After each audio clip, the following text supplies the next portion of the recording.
Geographical lenses can be used to look at a place from different angles. It can help us with identification and interpretation of the multiple geographies that exist in an area and are kind of overlaid in that place. You can make your own lenses, as I have done in the image here.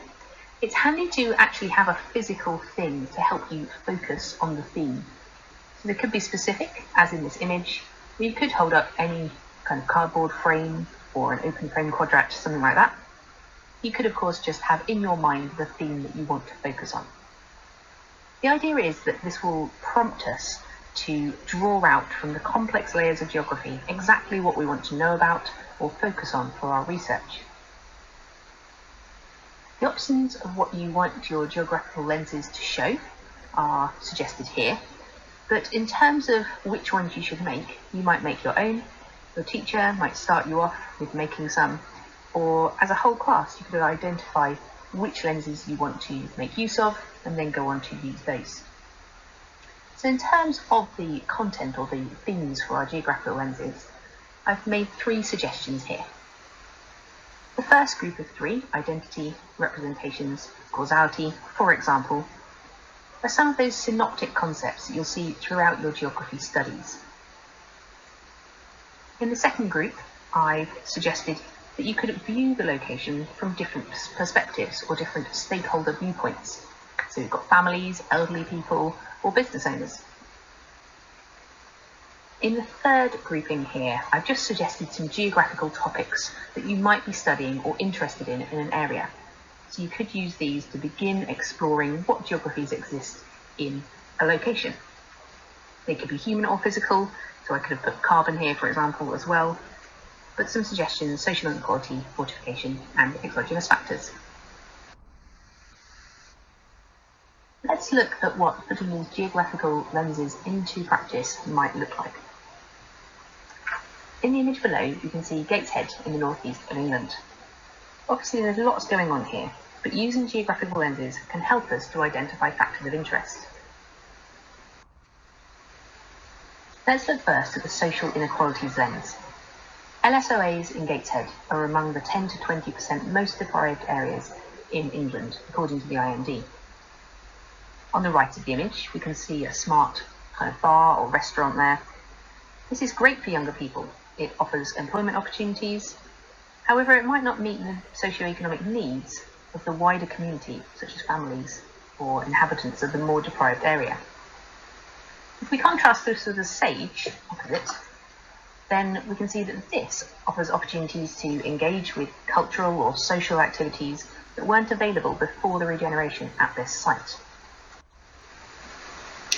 It offers opportunities and alternative educational activities outside of school.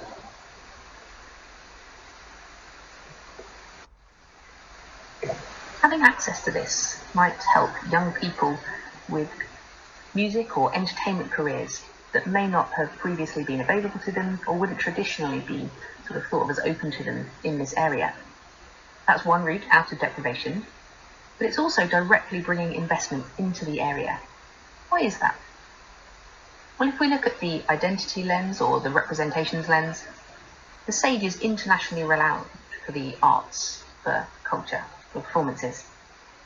That wide sphere of influence brings in all sorts of exogenous factors into the area, including that kind of outside investment that can now shape this space.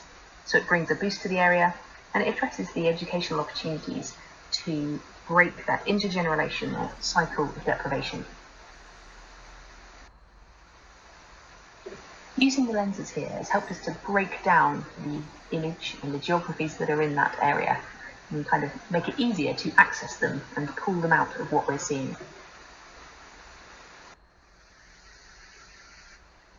Looking at a physical geography example, here we have an image of the coast at Walton-on-the-Naze in Essex.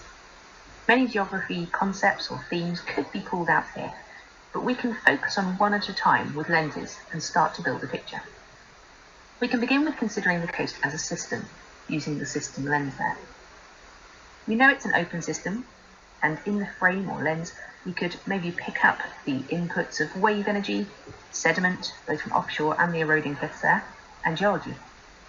Through erosional processes and transport, we see the clear development of components such as the cliff and the wave-cut platform, the erosional landforms. Ultimately, that sediment will be removed from this part of the coastal system. But let's use lenses to take this further. We can see a positive feedback here, for example, using our feedback lens. Here, altering that dynamic equilibrium. The management to the left is causing sediment starvation, reducing the natural energy dissipation across the narrow band of sand that should be transported along.